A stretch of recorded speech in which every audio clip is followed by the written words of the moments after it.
आगे बढ़ो, राहुल जी तुम आगे बढ़ो, राहुल जी तुम आगे बढ़ो।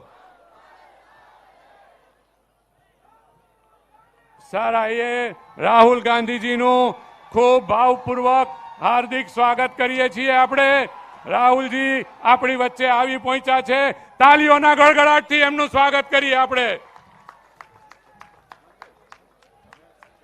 સાથે રાજસ્થાનના મુખ્યમંત્રી આદરણીય અશોક ગેહલોત સાહેબનું પણ હું હૃદયપૂર્વક સ્વાગત કરું છું।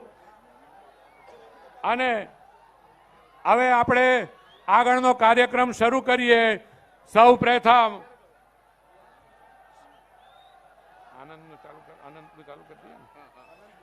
પ્રથમ હું વિનંતી કરું છું આપણા વાંસદા વિધાનસભા મત વિભાગના કોંગ્રેસના જાંબાઝ ધારાસભ્ય અને આ ચૂંટણીના ઉમેદવાર નવયુવાન આદિવાસી નેતા ભાઈ અનંત પટેલને વિનંતી કરું છું કે તે આવે, આપણને સ્વાગત પ્રવચન કરે અને સાથે સાથે આદરણીય રાહુલજીનું સન્માન કરે। પણ ત્યાર પહેલા ભાઈ અનંતને હું વિનંતી કરું છું કે આદરણીય રાહુલજીને આદિવાસીઓની પ્રતીક સમાન ફાળિયું પહેરાવીને કાર્યક્રમની શરૂઆત કરે।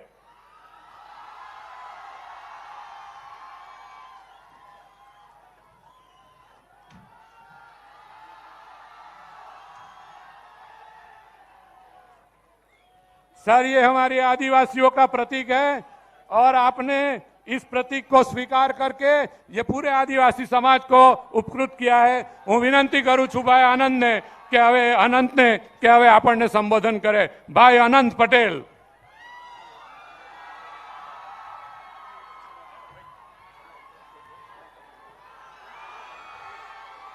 જય આદિવાસી, જય આદિવાસી, लड़ेंगे, लड़ेंगे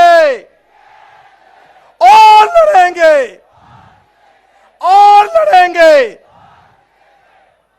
आदरणीय भारतना भविष्य एवा अपना सौना नेता राहुल गांधी जी 2000 किलोमीटरनी पदयात्रा भारत जोड़ो करीने आपने મળવા માટે આવ્યા છે, આપણને આશીર્વાદ આપવા માટે આવ્યા છે અને ગુજરાતમાં પરિવર્તન લાવવા માટે આવ્યા છે।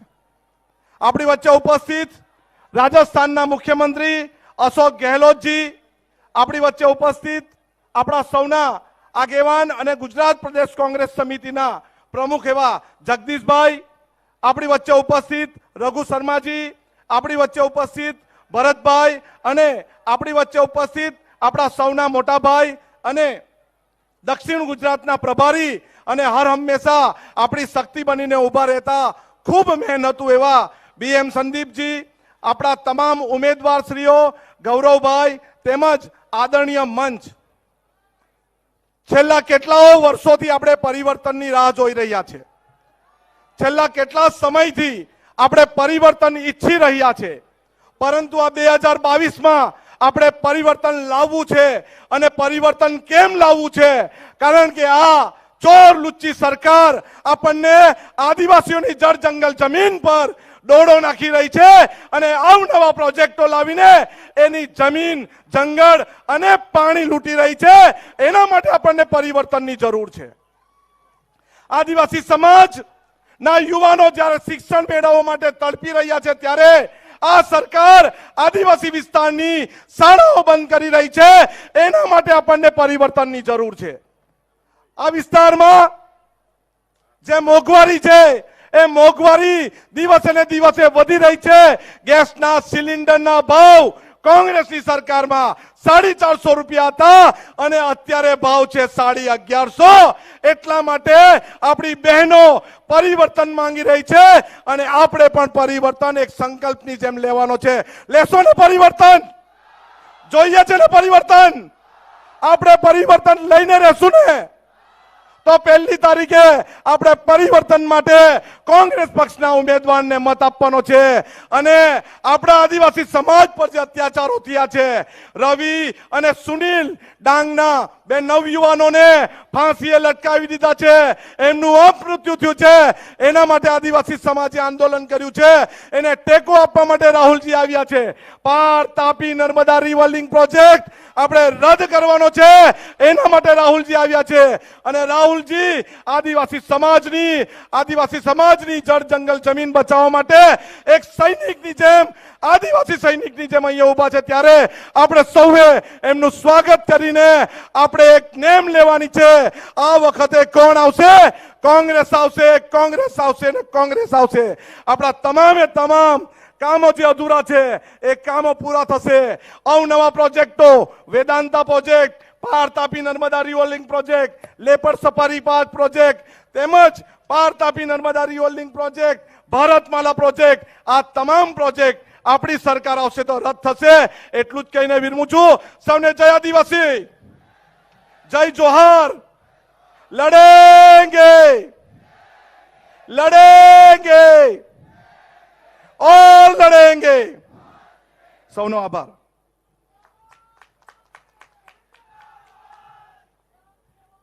ભાઈ અનંત પટેલ નો ખૂબ ખૂબ આભાર. હવે બેન હેમાંગીબેન ગરાસિયા, મહુવા વિધાનસભાના ઉમેદવાર ને વિનંતી કરીશ કે 2 મિનિટ સભાને સંબોધે.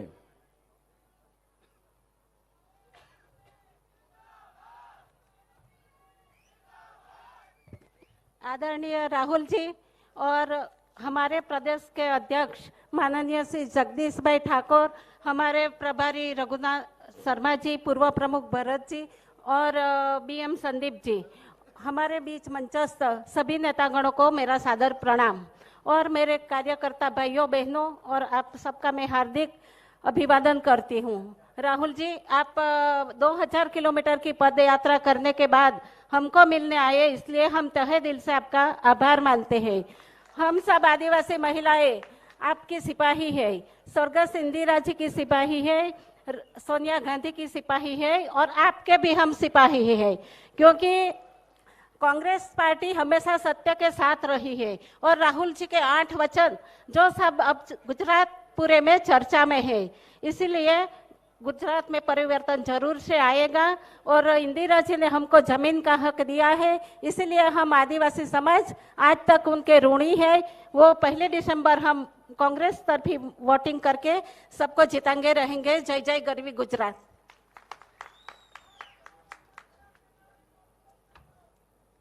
બેન હેમાંગીની બેનનો ખૂબ ખૂબ આભાર. હવે આપણા પ્રદેશ કોંગ્રેસ સમિતિના જુજારુ નેતા અને ભૂક્કો કાઢી નાખીશ, ભૂક્કો ભાજપ ન કરવા વાળા ભાઈ મુરબ્બી જગદીશભાઈ ઠાકોર સાહેબને વિનંતી કરીશ.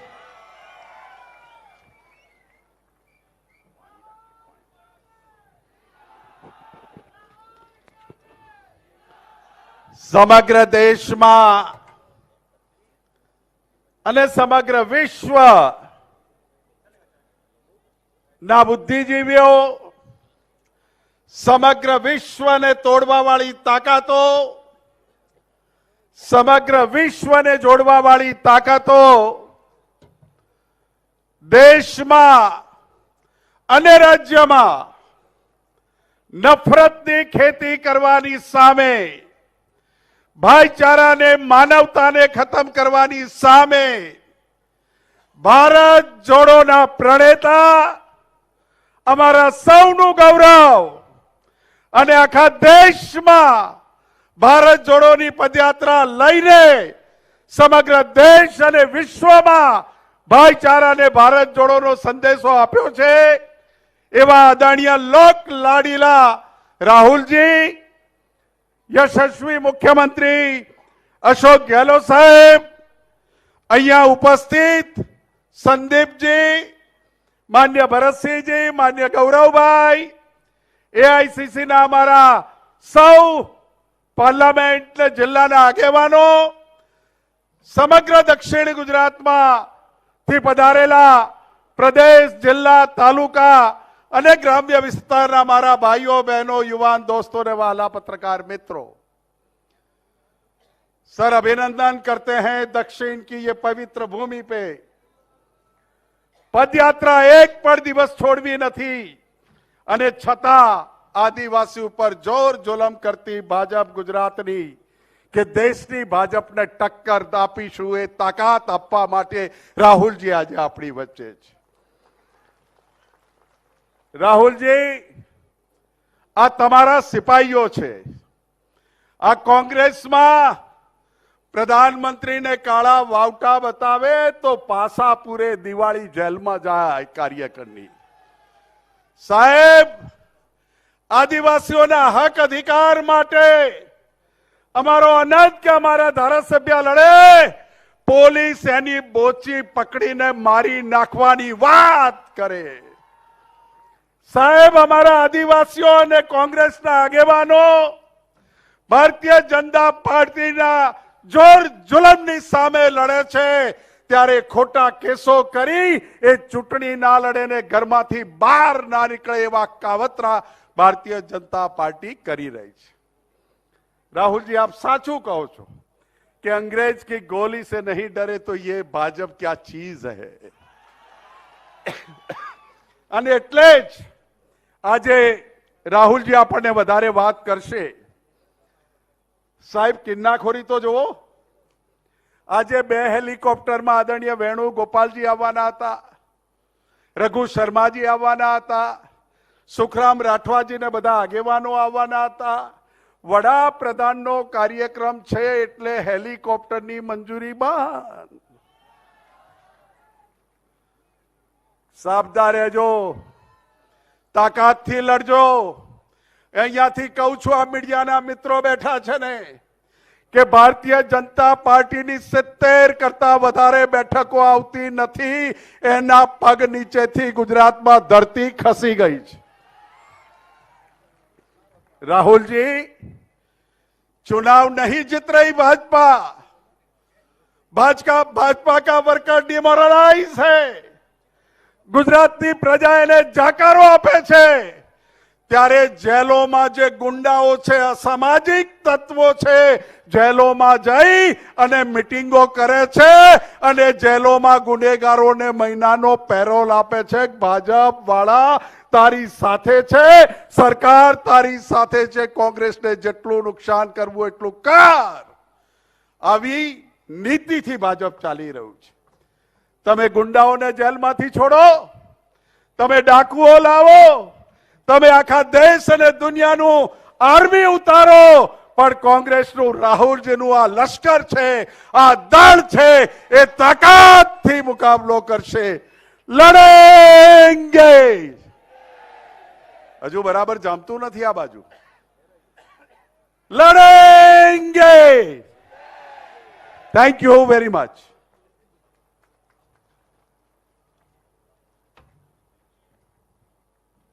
મુરબ્બી જગદીશભાઈનો ખૂબ ખૂબ આભાર। હવે રાજસ્થાનના યશસ્વી મુખ્યમંત્રી અને ગુજરાતમાં જે યોજનાઓ રાહુલ ગાંધીજીએ જાહેરાત કરી છે એ યોજનાના પ્રથમ ચરણમાં અમલીકરણ કરવાવાળા યશસ્વી મુખ્યમંત્રી અશોક ગેહલોતજીને વિનંતી કરીશ કે સભાને સંબોધે। આદરણીય શ્રી અશોક ગેહલોતસિંહ આપણને સંબોધન કરે ત્યાર પહેલા આ વિસ્તારના આદિવાસી નવયુવાનો આદરણીય રાહુલજીને મોમેન્ટો આપીને એમનું સન્માન કરવા માંગે છે।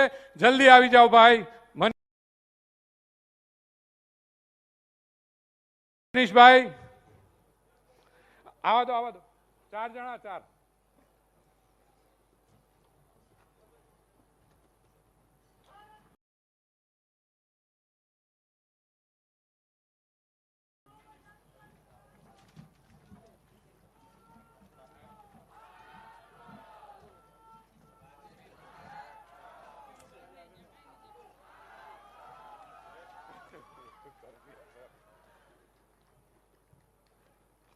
ખૂબ ખૂબ આભાર। નિકુંજ આપી દો જલ્દી। बस खत्म।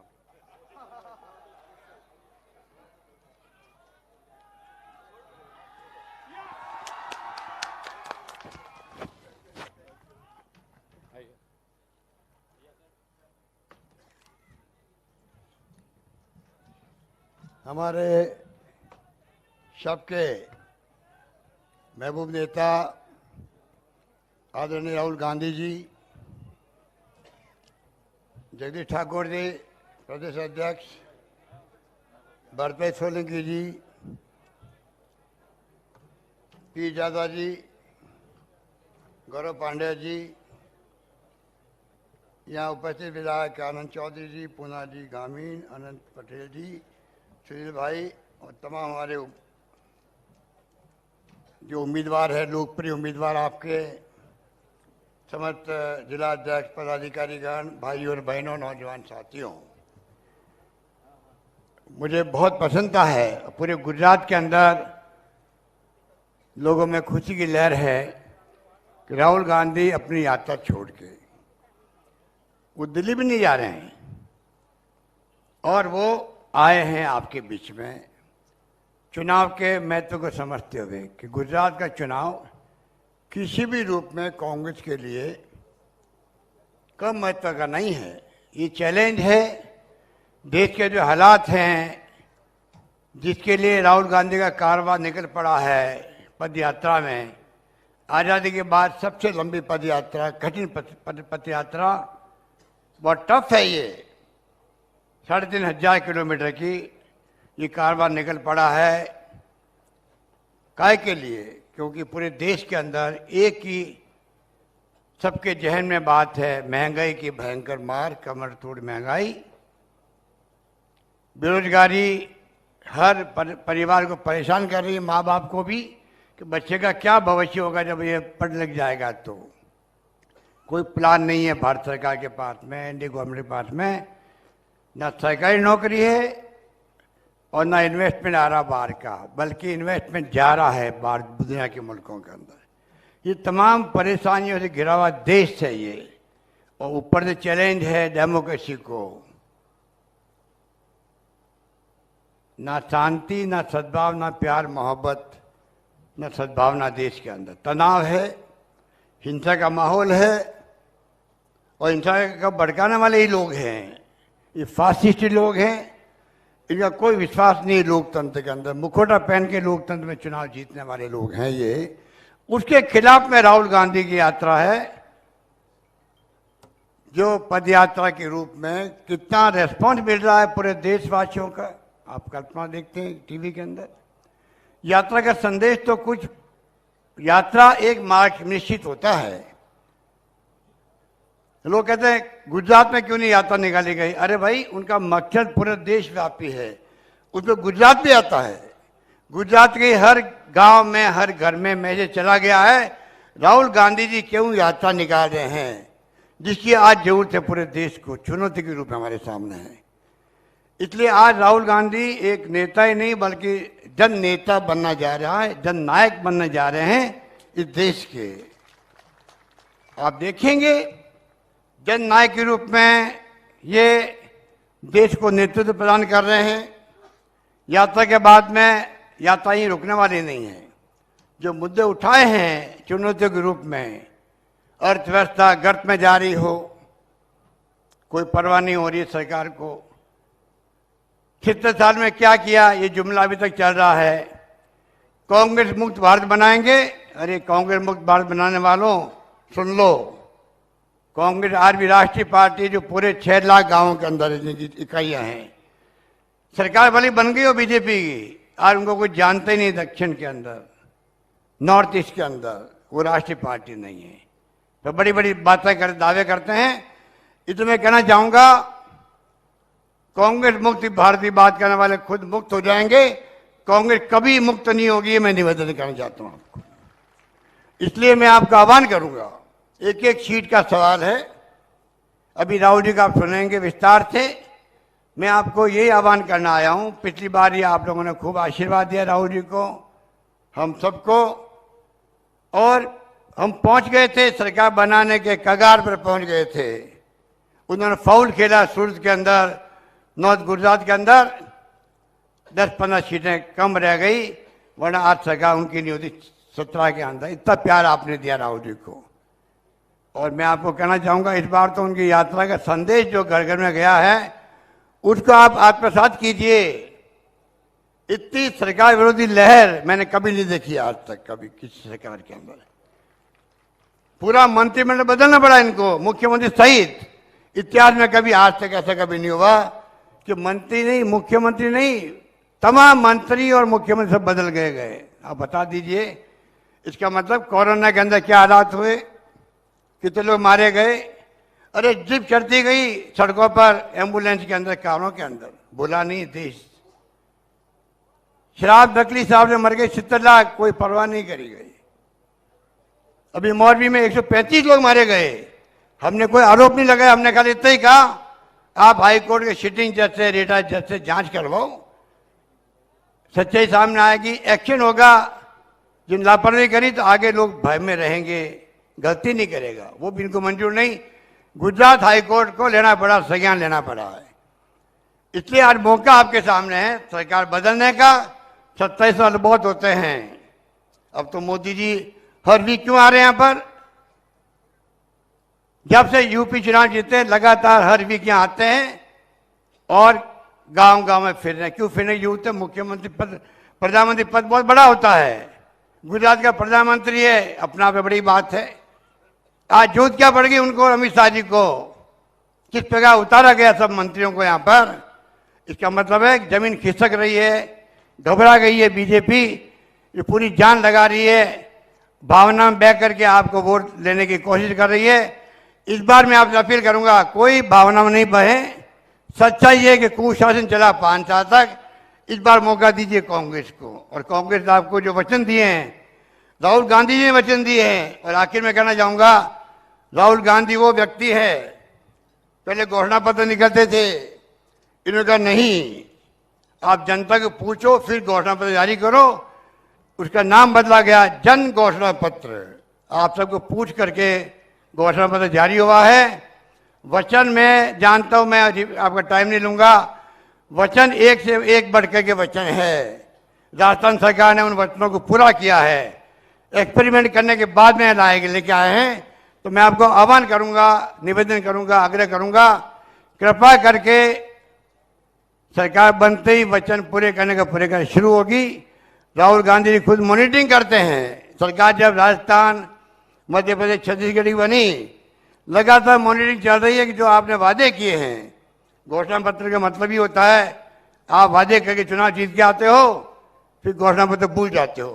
राहुल जी कहते नहीं, वादे किए या तो लिखो मत, लिखो तो उनको निभाओ, इसलिए वो वादे किए जाते हैं। उसी सिद्धांत पे हम लोग चलना चाहते हैं। इसलिए आपको मैं विश्वास दिलाता हूं, एक बार जिता के देखो कांग्रेस को, वचन पूरे होंगे। और लफारी जो आप पार्टी कर रही है, उनका ग्राफ नीचे आ रहा है। उनको पूछो आपने हिमाचल में पूरा कैंपेन विड्रॉ क्यों कर लिया? वहां भी ये लफारी करते थे, झूठे वादे कर रहे थे। हिमाचल के अंदर केजरीवाल जी, अचानक क्या हो गया? रोड शो किए, वादे किए, पूरा अपना बोरिया बिस्तर गोल कर लिया, ऑफिस बंद कर दिए, यहाँ आ गए, यहाँ झूठे वादे करने लग गए। गुजरात की जनता समझ चुकी है कि इनकी कोई क्रेडिबिलिटी नहीं रही है। इसलिए मैं आपको यही निवेदन करूंगा, कृपा करके आप इस बार मौका दीजिए। आपके एक से बढ़ के एक आपके उम्मीदवार खड़े किए गए सोच समझ करके। और आपको मालूम है कि किस प्रकार से अनिल पटेल जो है संघर्ष करता है, वो भी आप जानते हैं। संघर्ष की राजनीति हम करते हैं। बीजेपी के कार्यकर्ताओं ने हमला किया हमारे अनिल पटेल पे किया, गौरव पंड्या पे किया, उल्टा केस 307 का इनके ऊपर बना दिया गया। बताइए, 4 लोगों को पासा में फंसा दिया गया, काले झंडे दिखा दिए प्रधानमंत्री को। क्या काला झंडा दिखाना डेमोक्रेसी जुल्म है? ये लोग सहन नहीं करते असहमति को, ये लोग सहन नहीं करते हैं आलोचना को, जबकि आलोचना और असहमति तो लोकतंत्र उसके बगैर चल नहीं सकता। इसलिए मैं कहना चाहूंगा कि अब समय आ गया है कि आप इन बातों का करार जवाब दें। यही बात कहता मैं अपनी बात समाप्त करता हूं। धन्यवाद। जय हिंद। धन्यवाद। ગેહલોત સાહેબનો ખૂબ ખૂબ આભાર. અને હવે જેની આપણે આતુરતાથી રાહ જોતા હતા અને આખો દેશ આતુરતાથી રાહ જોઈ છે અને 3000 કિલોમીટરની પદયાત્રા પર નીકળી ચૂક્યા છે એવા માનનીય રાહુલ ગાંધીજી.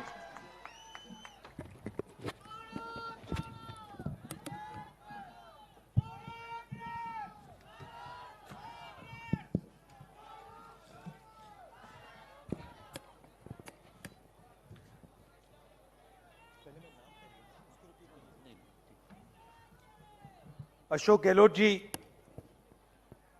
जगदीश ठाकुर जी, भरत सिंह सोलंकी जी, पीरजादा जी, शिवाजी राव मोगे जी, अनंत पटेल जी,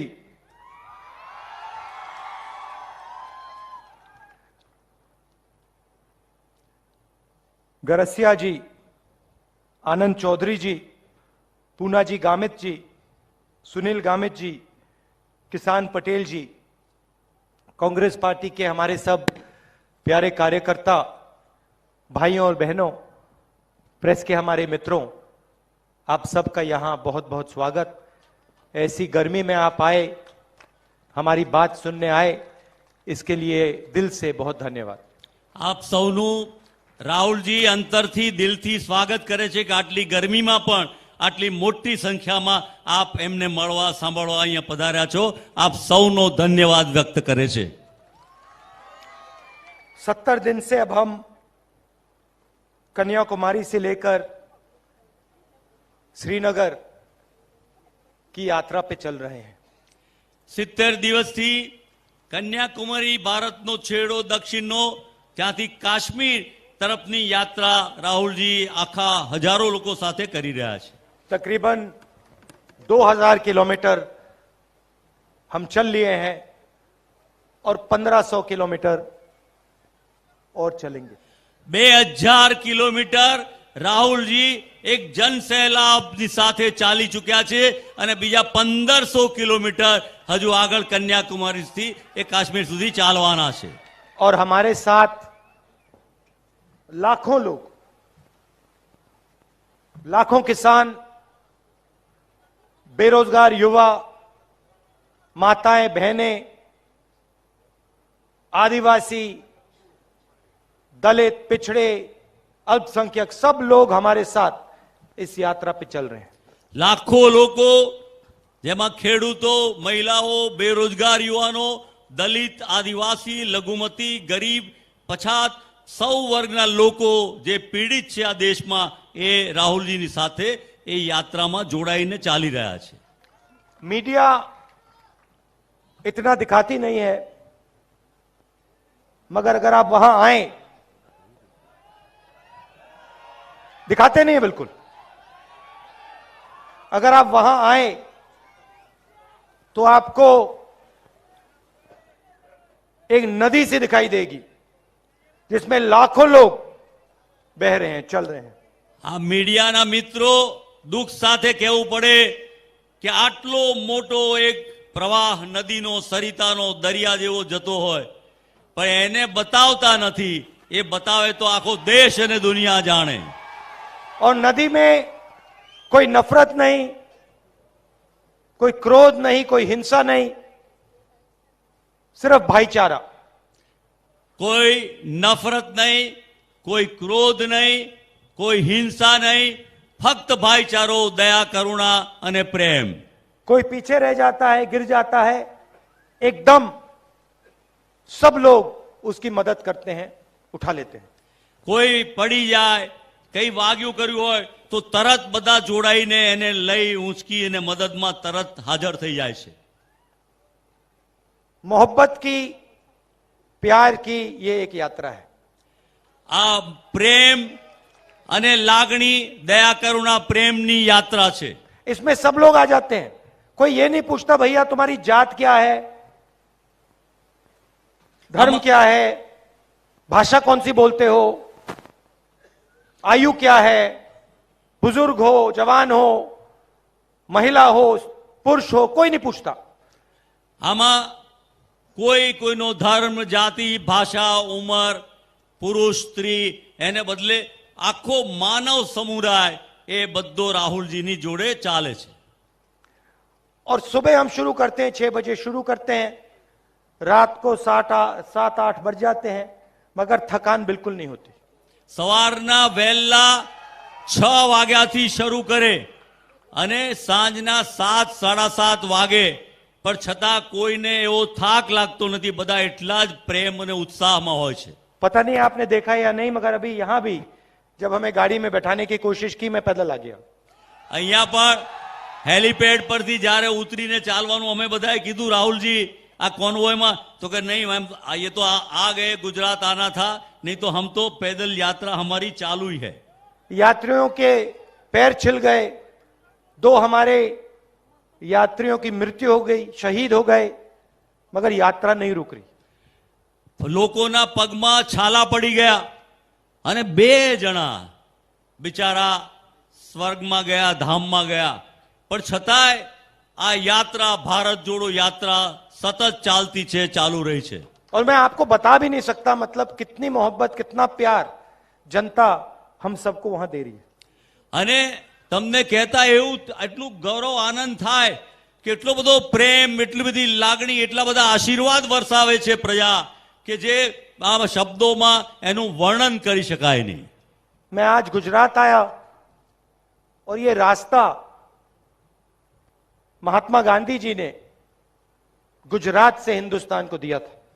અને આ જે ભારત જોડની વાત, આ ગુજરાત, આ રાષ્ટ્રપિતા મહાત્મા ગાંધીનું એમણે આ દિશા આપી હતી અને એ દિશામાં રાહુલજી ભારત જોડો આ કાર્યક્રમ કરી રહ્યા છે ગાંધીજીની. हिंदुस्तान को जोड़ने का काम महात्मा गांधी जी, जो गुजरात के थे, एक गुजराती थे, उन्होंने किया था. આ જે હિન્દુસ્તાનના ભારત જોડોનું કામ એક ગુજરાતી હતા, રાષ્ટ્રપિતા મહાત્મા ગાંધી, અને એમણે બતાવ્યું હતું અને એના દ્વારા ભારત જોડોનું કામ શરૂ થયું હતું. इस यात्रा में भी आपकी सोच है, अरे आपके आप- संस्कार हैं, आपका इतिहास है, आपकी हिस्ट्री है. અને આ એ ભારત જોડો યાત્રામાં આ ગુજરાતનો ઇતિહાસ છે, ગુજરાતની સ્ટોરી છે, ગુજરાતની લાગણી છે, ગુજરાતના સંસ્કાર છે, અને આ ગુજરાતીઓ રાષ્ટ્રપિતાની દોરવણીથી ચાલતી ભારત જોડો યાત્રા છે. यात्रा में खुशी हो रही है, मगर दुख भी है. યાત્રામાં આનંદ થાય છે કે આટલા લાખો લોકો જોડાઈ રહ્યા છે, ધર્મ, જાતિ, ભાષા બધું છોડીને, પણ જોડે જોડે થોડું દુઃખ પણ થાય છે. आप पूछोगे दुख किस बात का? તમને એમ થાય કે દુઃખ કયા કારણે થાય છે? भारत जुड़ रहा है, कोई भारत- नफरत नहीं है, हिंसा नहीं है, भाईचारा है, तो दुख किस बात का? ભારત યાત્રામાં દુઃખ નથી, હિંસા નથી, નફરત નથી, તો પછી દુઃખ કઈ વાતનું? એ આ રાહુલજી કહે છે તમને.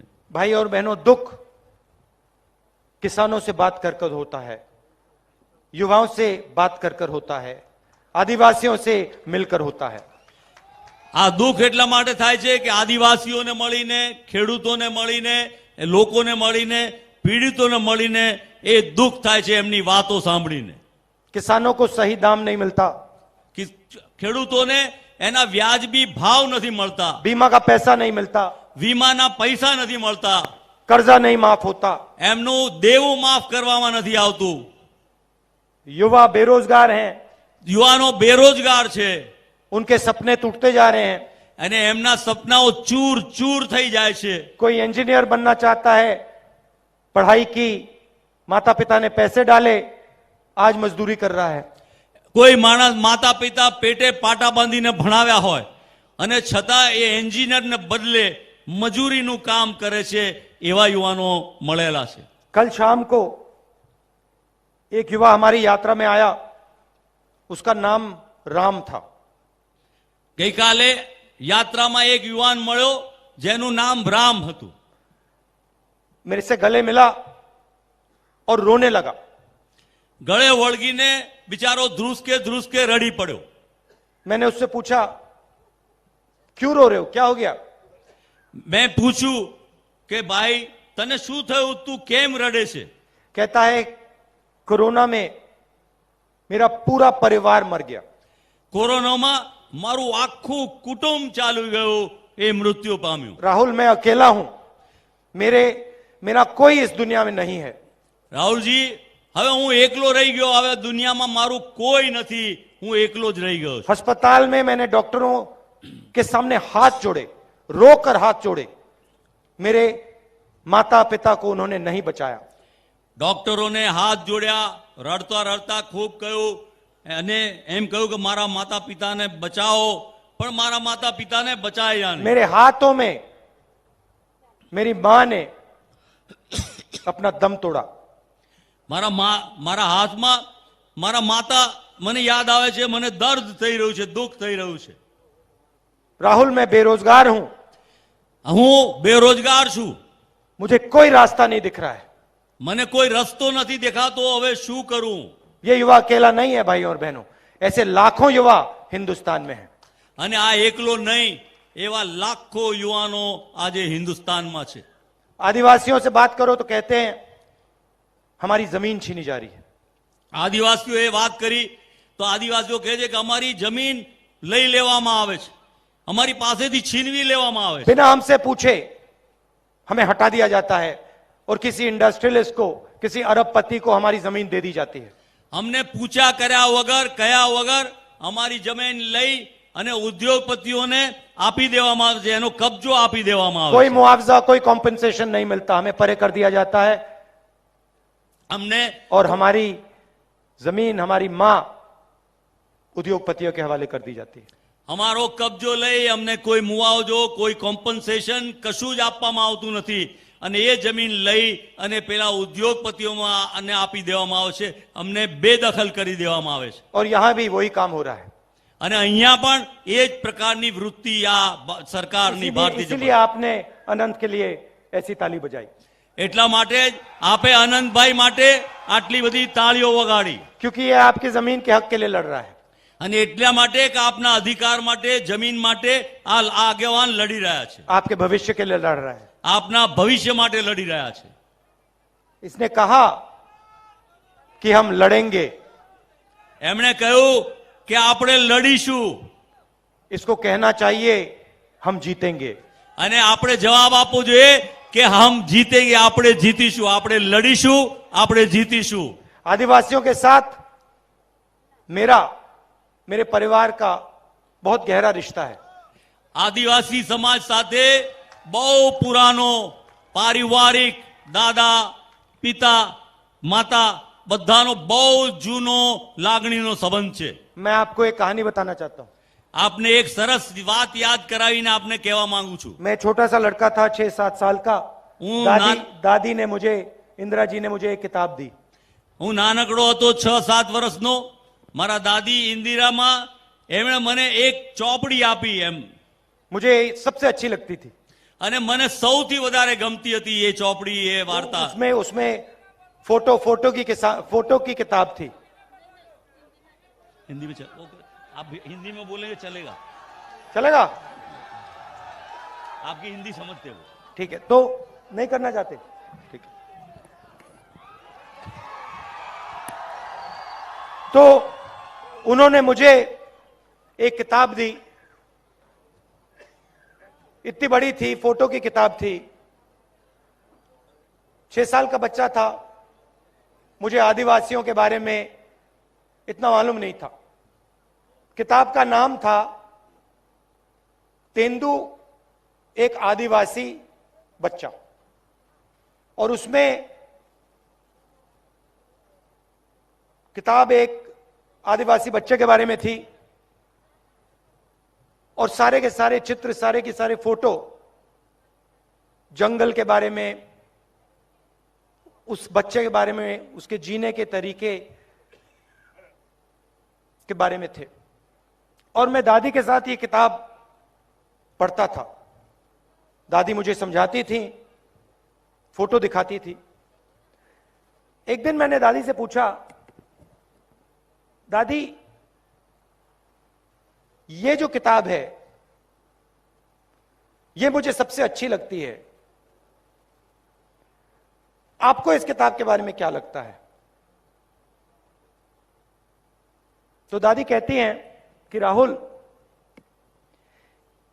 ये जो किताब है ये हमारे आदिवासियों के बारे में किताब है। ये हिंदुस्तान के पहले और असली मालिक हैं।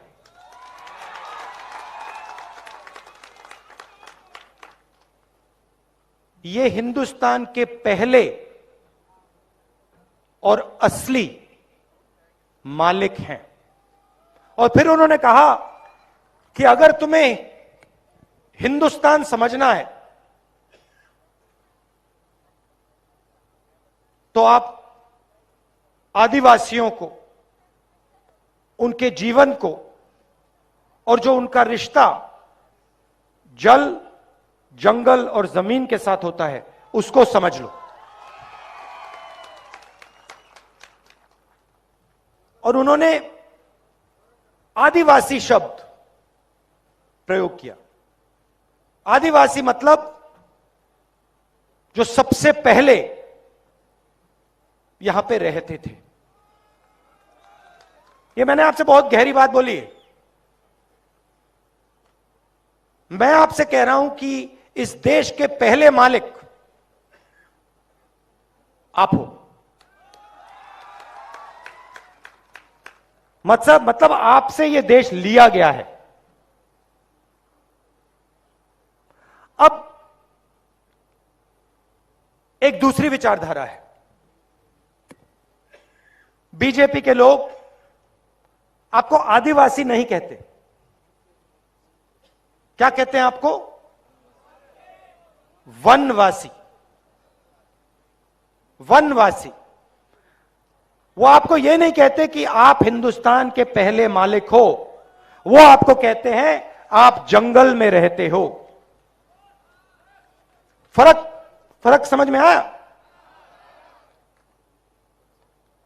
मतलब वो ये नहीं चाहते कि आप शहरों में रहो, कि आपके बच्चे इंजीनियर बने, डॉक्टर बने, हवाई जहाज उड़ाना सीखें, अंग्रेजी बोलें। वो ये नहीं चाहते। वो चाहते हैं कि आप जंगल में रहो। मगर वहां नहीं रुकते। उसके बाद वो आपसे जंगल छीनने का काम शुरू कर देते हैं। सही बात? तो आज से अगर इनका काम चलता गया, 5-10 साल बाद सारा का सारा जंगल इनके 2-3 उद्योगपतियों मित्रों के हाथ में होगा और आपको रहने की कोई जगह नहीं होगी, आपकी शिक्षा नहीं होगी, आपको स्वास्थ्य नहीं मिलेगा, आपको रोजगार नहीं मिलेगा। आदिवासी शब्द का मतलब यह देश आपका था और इस देश में आपको हक मिलने चाहिए, आपको रोजगार मिलना चाहिए, आपको स्वास्थ्य और शिक्षा, आपके बच्चों को स्वास्थ्य और शिक्षा मिलनी चाहिए। वनवासी का मतलब जो भी आपका है वो 2-3 उद्योगपतियों के हवाले कर दिया जाए, आपको कोई हक ना मिले, आपको शिक्षा स्वास्थ्य ना मिले, आपके बच्चों को रोजगार ना मिले। ये 2 अलग अलग दृष्टिकोण है। इन शब्दों का यह मतलब है।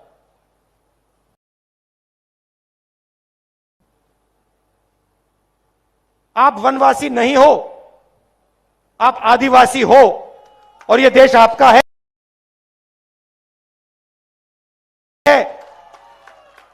था और रहेगा। और इस देश में आपकी जमीन की रक्षा होगी, आपको शिक्षा मिलेगी, स्वास्थ्य मिलेगा और आपके बच्चों को, युवाओं को रोजगार मिलेगा। हम पैसा कानून लाए, पूरे देश में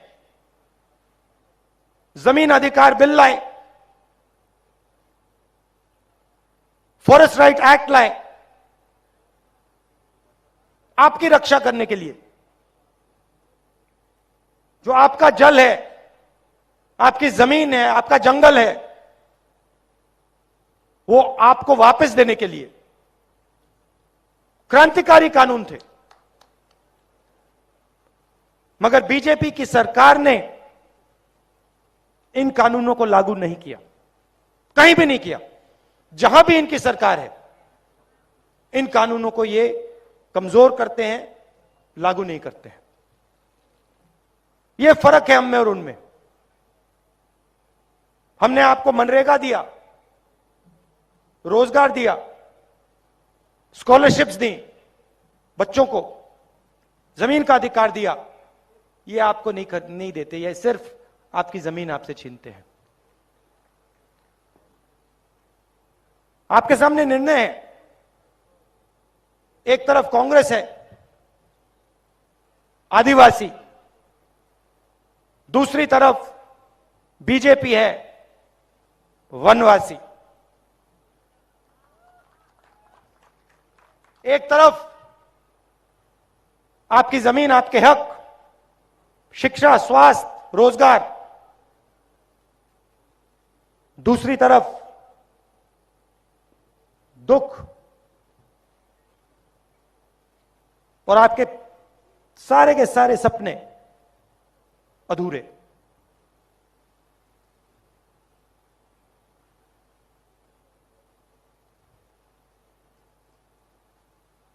हम चाहते हैं कि जो आपकी हिस्ट्री है,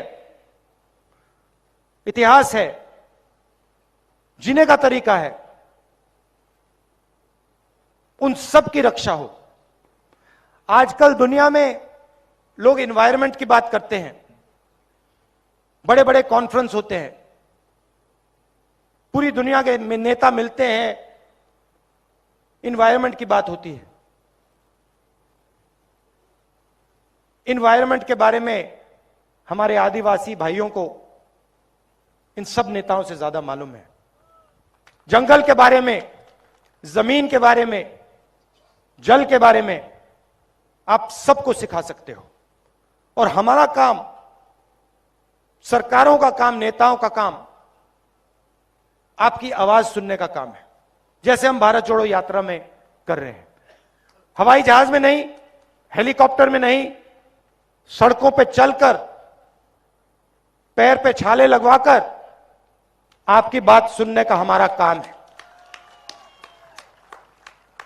आप सब यहां दूर दूर से आए, इतनी गर्मी में आए, मैं दिल से आपका धन्यवाद करना चाहता हूं। आप इतनी मोहब्बत देते हो, इतना प्यार देते हो, इसके लिए बहुत बहुत धन्यवाद। नमस्कार, जय हिंद।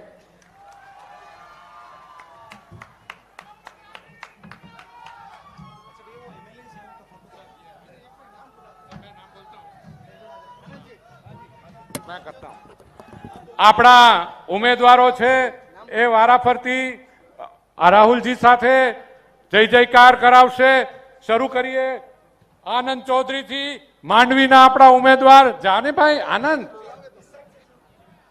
ઓકે। તે બાજુથી मुन्ना रंजीत पांचाल सर, जलालपुर के कैंडिडेट है हमारे, जलालपुर के। उसके बाद मुकेश पटेल डांग के कैंडिडेट है हमारे, डांग के। उसके बाद दीपक बारोट, ये हमारे नवसारी के कैंडिडेट है। उसके बाद हमारे नरेश वारली उमरगाम के कैंडिडेट है। उसके बाद हमारे पूनाजी गामित व्यारा के कैंडिडेट है। उसके बाद हमारे आनंद चौधरी जो मांडवी के कैंडिडेट है। उसके बाद हमारे सुनील गामित जो उच्छल नीजर के कैंडिडेट है। उसके बाद वसंत भाई पटेल हमारे कपराड़ा के कैंडिडेट है। उसके बाद हेमांगी बेन गरासिया इस कॉन्स्टिट्यूएंसी सर जहां आप खड़े हैं उस महुआ के कैंडिडेट है। उसके बाद आपका चाहिदा आनंद पटेल। उसके बाद भाई मुझे दिखता नहीं है हमने।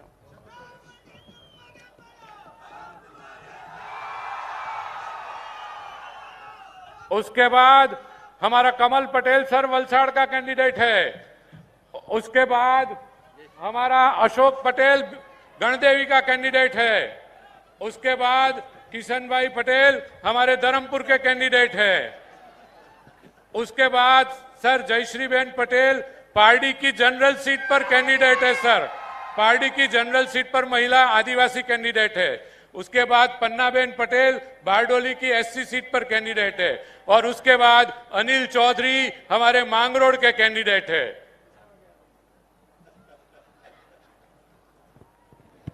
खूब खूब शुक्रिया सर।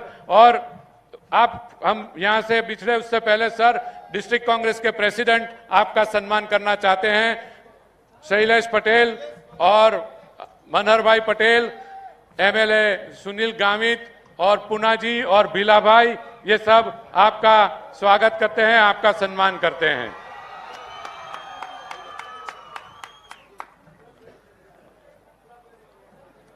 હવે આભાર વિધિ પૂનાજી ગામિત કરશે। પૂનાજી આભાર વિધિ કરશે।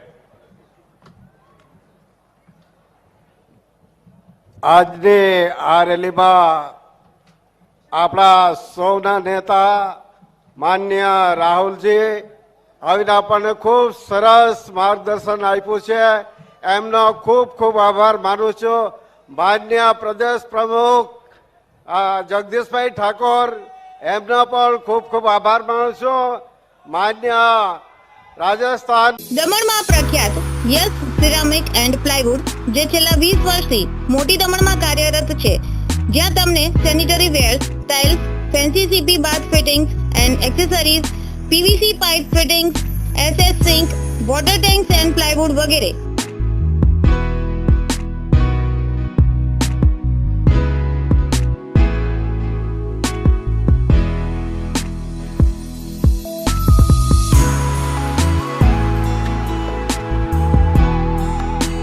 ગંગા કંપનીની ડીલરશીપ મેળવી છે, જેથી વાપી સુધી જવાની જરૂર નથી। તમામ આઇટમ્સ વ્યાજબી ભાવે દમણમાં જ મળી રહેશે। પ્લમ્બિંગ માટે કામદાર ઉપલબ્ધ। સરનામું 7335 main road opposite Raj hardware and electrical, મોટી દમણ। Mobile number 9898217712 and 7016373483।